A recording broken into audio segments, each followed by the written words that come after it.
অভিযোগ সংশ্লিষ্ট জনাব সাধন চন্দ্র মজুমদার, সাবেক খাদ্যমন্ত্রী ও সাবেক সংসদ সদস্য, নওগাঁ ১ কর্তৃক 25,64,66,238 টাকা মূল্যের জ্ঞাত আয়ের উৎস বহির্ভূত সম্পদ অর্জন এবং 65টি ব্যাংক হিসাবে 43,04,47,375 টাকার অস্বাভাবিক লেনদেনের মাধ্যমে রূপান্তর হস্তান্তরের মাধ্যমে মানি লন্ডারিং অপরাধে দুর্নীতি দমন কমিশন আইন 2004-এর 27(1) ধারা, দুর্নীতি প্রতিরোধ আইন 1947-এর 5(2) ধারা এবং মানি লন্ডারিং প্রতিরোধ আইন 2012-এর 4(3) এবং 4(2) দ্বারা একটি মামলা রুজুর সিদ্ধান্ত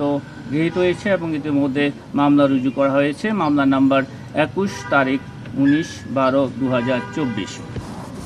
এছাড়া অভিযোগ সংশ্লিষ্ট জনাব সাধন চন্দ্র মজুমদারের 4 মেয়ে, জনাব কাবেরী রানী মজুমদার, জনাব সোমা রানী মজুমদার, জনাব কৃষ্ণা রানী মজুমদার ও জনাব ত্রিনা মজুমদারের বিরুদ্ধে জ্ঞাত আয় বহির্ভূত সম্পদ অর্জনের অভিযোগের প্রাথমিক সত্যতা পাওয়ায় তাদের বিরুদ্ধে সম্পদ বিবরণী দাখিলের নোটিশ জারির সুপারিশ করা হয়েছে এবং উক্ত সুপারিশের প্রেক্ষিতে তাদের বধূ সম্পদ দুর্নীতি নোটিশ জারি করা হবে। ইসলামী ব্যাংক বাংলাদেশ লিমিটেড চাকতাই শাখা চট্টগ্রাম হতে মেসার্স মুরাদ এন্টারপ্রাইজের নামে 1092.46 কোটি টাকা ঋণ দেখিয়ে তা আত্মসাৎ এবং মানি লন্ডারিংয়ের অপরাধে আলোচিত ব্যবসায়ী এস আলমের ছেলে এবং ইসলামী ব্যাংকের সাবেক চেয়ারম্যান আহসানুল আলম, বর্তমান এমডি মোহাম্মদ মনিরুল মাওলা সহ পরিচালনা পর্ষদের 14 জন এবং এস আলমের 2 ভাই জনাব শহীদুল আলম এবং মোহাম্মদ রাশেদুল আলমের বিরুদ্ধে আজ একটি মামলা রুজু হয়েছে। মামলা নাম্বার 32 তারিখ 19/12/2024। এই মামলায় আসামির সংখ্যা হচ্ছে 58 জন। জনাব জেসমিন প্রধান, যিনি জনাব মোহাম্মদ শহীদুল ইসলাম, সাবেক মাননীয় সংসদ সদস্য, লক্ষ্মীপুর 2-এর শালিকা, জনাব মোহাম্মদ শহীদুল ইসলাম, সংসদ সদস্য, লক্ষ্মীপুর 2, জনাব সেলিনা ইসলাম, সাবেক সংসদ সদস্য, সংরক্ষিত মহিলা আসন 49, ওয়াফা ইসলাম,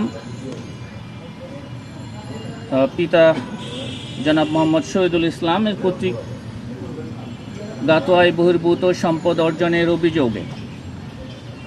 জ্ঞাত আয় বহির্ভূত সম্পদের পরিমাণ 10,97,08,032 টাকা এবং মানি লন্ডারিংয়ের অপরাধে দুর্নীতি দমন কমিশন আইন 2004-এর 27(1) এবং দণ্ডবিধি 109 ধারায় চার্জশিটের সিদ্ধান্ত গৃহীত হয়েছে। এজাহারনামীয় আসামিদের ব্যাংক হিসাবে 25,23,65,000 টাকার ঋণ সুবিধা নিয়ে পারস্পরিক যোগসাজশে উক্ত অর্থ আত্মসাতের সহ 8টি ব্যাংক হিসাবে জুন 2012 হতে জুন 2020-এর মধ্যে প্রায় 312,28,48,000 টাকার লেনদেনের অভিযোগ প্রমাণিত হয়। এই মামলায় চার্জশিটের অনুমোদন প্রদান করা হয়েছে। জনাব সালমান এফ রহমান, সাবেক চেয়ারম্যান এবং জনাব শাহ আলম সারওয়ার, সাবেক এমডি, আইএফআইসি ব্যাংক পিএলসির বিরুদ্ধে ক্ষমতার অপব্যবহার, বিভিন্ন অনিয়ম, দুর্নীতি সহ যথাযথভাবে ঋণ প্রদান প্রক্রিয়া ও ঋণ নিয়মাচার না মেনেই জালিয়াতির মাধ্যমে উক্ত ব্যাংকের গুলশান শাখার গ্রাহক Blue Moon Trading Limited, Axis Business Limited এবং প্রিন্সিপাল শাখার গ্রাহক Everest enterprise,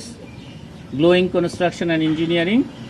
vista International Limited ও স্কাই মার্ক ইন্টারন্যাশনাল লিমিটেডের অনুকূলে 1,907 কোটি টাকা ঋণ মঞ্জুর এবং বিতরণ দেখে আত্মসাতের অভিযোগের প্রেক্ষিতে অনুসন্ধানের সিদ্ধান্ত গৃহীত হয়েছে। জনাব ওবায়দুল কাদের, সাবেক সড়ক পরিবহন মন্ত্রী এবং এবিএম আমিনুল্লাহ নুরী, সাবেক সচিবের বিরুদ্ধে 137 বাস কেনা নিয়ে কারসাজির অভিযোগটি দুর্নীতি দমন কমিশন কর্তৃক অনুসন্ধানের সিদ্ধান্ত গৃহীত হয়েছে। জনাব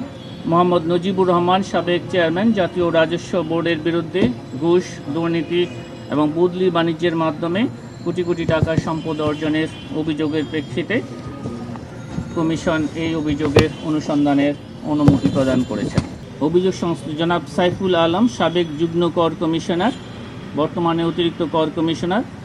জনাব A.K.M. শামসুজ্জামান যুগ্ম কর কমিশনার,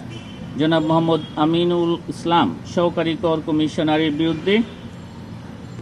পরস্পর যোগসাজশী কর অঞ্চল চট্টগ্রাম 2-এর করদাতা জনাব মোহাম্মদ সাইফুল আলমের 2 পুত্র জনাব আশরাফুল আলম এবং জনাব আসাদুল আলমের অপ্রদর্শিত 500 কোটি টাকার সম্পদ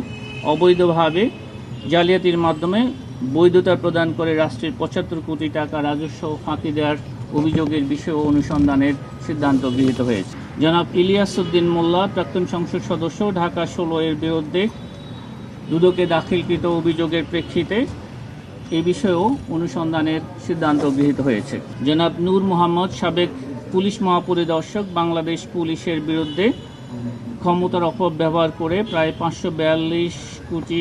70 লক্ষ টাকা উপার্জন এবং বিদেশি অর্থ পাচারের অভিযোগের বিষয়েও অনুসন্ধানের সিদ্ধান্ত গৃহীত হয়েছে।